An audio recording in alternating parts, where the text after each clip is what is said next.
नवरात्रि का छठा है ये माँ कात्यायनी रूप। कलयुग में शक्ति बनी दुर्गा मोचक रूप। देवों की रक्षा करे लिया तभी अवतार।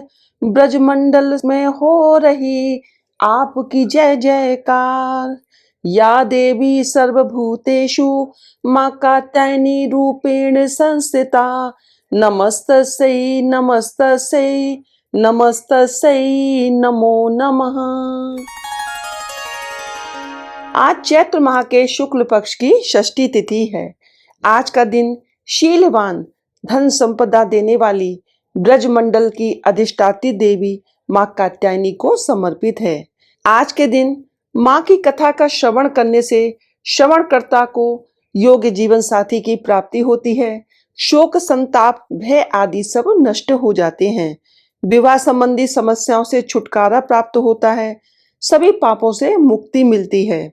श्रवणकर्ता माता की कृपा का पात्र बनता है। तो आज मैं आपको माता के स्वरूप और उनकी कथा सुनाऊंगी। तो चलिए अपने इष्ट देव को प्रणाम करते हुए आज की कथा का शुभारंभ करते हैं। माँ दुर्गा के छठवें स्वरूप का नाम कात्यायनी है। इनका कात्यायनी नाम पढ़ने की कथा इस प्रकार है। कत नामक एक प्रसिद्ध महर्षि थे। उनके पुत्र ऋषि कात्य हुए। इन्हीं कात्य के गोत्र से विश्व प्रसिद्ध महर्षि कात्यायन उत्पन्न हुए थे। इन्होंने भगवती पराम्बा की उपासना करते हुए बहुत वर्षों तक बड़ी कठिन तपस्या की।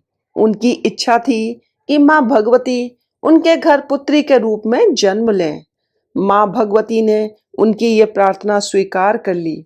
उस समय पश्चात जब दानव महिषासुर का अत्याचार पृथ्वी पर बहुत बढ़ गया, तब भगवान ब्रह्मा विष्णु महेश तीनों ने अपने अपने तेज का अंश देकर महिषासुर के विनाश के लिए एक देवी को उत्पन्न किया। महर्षि कात्यायन ने सर्वप्रथम इनकी पूजा की। इसी कारण से ये कात्यायनी कहलाई। ऐसी भी कथा मिलती है कि ये महर्षि कात्यायन के यहाँ पुत्री रूप से उत्पन्न हुई थी। आश्विन कृष्ण चतुर्दशी को जन्म लेकर शुक्ल सप्तमी अष्टमी तथा नवमी तक 3 दिन इन्होंने कात्यायन ऋषि की पूजा ग्रहण कर दशमी को महिषासुर का वध किया था। माँ कात्यायनी अमोघ फलदायिनी है। भगवान कृष्ण को पति रूप में पाने के लिए ब्रज की गोपियों ने इन्हीं की पूजा कालिंदी यमुना के तट पर की थी। ये ब्रजमंडल की अधिष्ठात्री देवी के रूप में प्रतिष्ठित हैं। इनका स्वरूप अत्यंत ही भव्य और दिव्य है। इनका वर्ण स्वर्ण के समान चमकीला और भास्वर है। इनकी 4 भुजाएं हैं। माता जी का दाहिने तरफ का ऊपर वाला हाथ अभय मुद्रा में है तथा नीचे वाला वर मुद्रा में है। बाईं तरफ के ऊपर वाले हाथ में तलवार और नीचे वाले हाथ में कमल पुष्प सुशोभित है।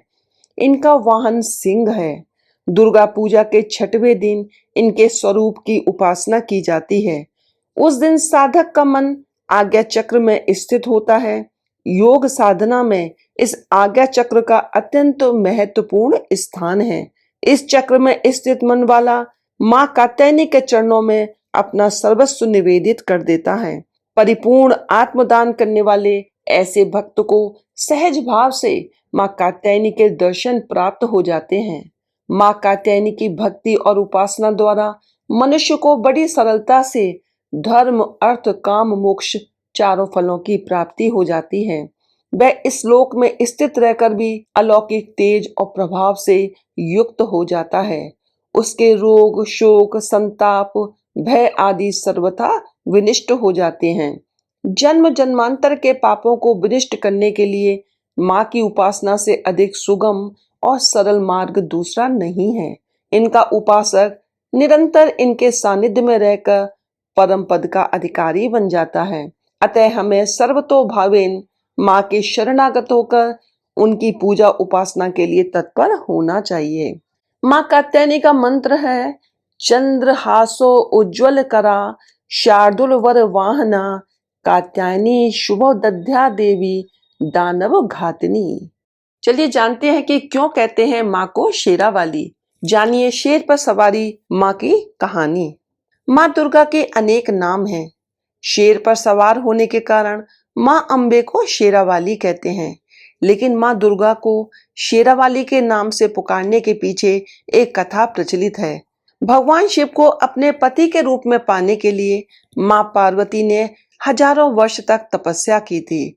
इस तपस्या का तेज इतना अधिक था कि माँ पार्वती का गोरा रंग सांवला पड़ गया, लेकिन तपस्या सफल हुई और माँ पार्वती को भगवान शिव पति के रूप में प्राप्त हुए। एक बार शाम के समय माँ पार्वती और भगवान शिव कैलाश पर्वत पर बैठे थे। भगवान शिव ने हास्य बोध में माँ पार्वती के रंग को देख उन्हें काली कहकर पुकारा।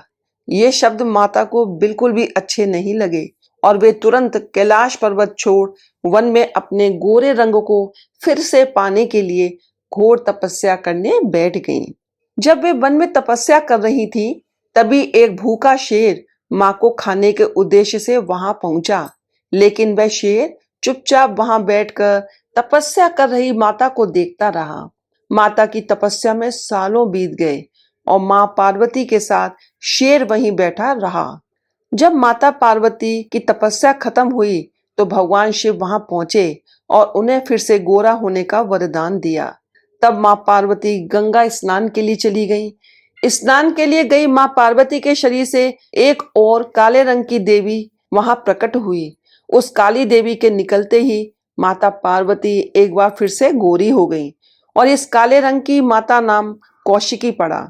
जब माँ पार्वती का रंग गोरा हुआ तो माँ पार्वती को एक और नाम मिला, जिसे उनके भक्त गौरी नाम से जानते हैं। जब माँ पार्वती वापस अपने स्थान पर पहुंची तो शेर को वहीं बैठा पाया। इस बात से प्रसन्न होकर माता गौरी ने उस शेर को अपना वाहन बना लिया और वे शेर पर सवार हो गईं। यही कारण है कि माँ दुर्गा को शेरावाली कहा जाने लगा। माँ कात्यायनी की आरती। जय जय जय अम्बे जय कात्यायनी, जय जग माता जग की महारानी। बैजनाथ स्थान तुम्हारा, बहावर दाती नाम पुकारा। कई नाम है कई दाम है, यह स्थान भी तो सुख धाम है। हर मंदिर में ज्योत तुम्हारी, कहीं योगेश्वरी महिमा न्यारी। हर जगह उत्सव होते रहते, हर मंदिर में भगत हैं कहते। कात्यायनी रक्षक काया की, ग्रंथि काटे मोह माया की। झूठे मोह से छुड़ाने वाली, अपना नाम जपाने वाली। बृहस्पतिवार को पूजा करिए, ध्यान कात्यायनी का धरिए। हर संकट को दूर करेगी, भंडारे भरपूर करेगी। जो भी माँ को भक्त पुकारे, कात्यायनी सब कष्ट निवारे। जय जय अम्बे जय कात्यायनी, जय जग माता जग की महारानी। बोलो कात्यायनी मैया की जय हो। इस कथा को सुनने के लिए धन्यवाद। यदि आपको ये वीडियो पसंद आई हो तो इसे लाइक करें, शेयर करें, हमारे चैनल को सब्सक्राइब करें तथा बेल आइकन को प्रेस करें ताकि आप हमारे आने वाले वीडियोस को भी देख सकें। हर हर महादेव, जय भोलेनाथ।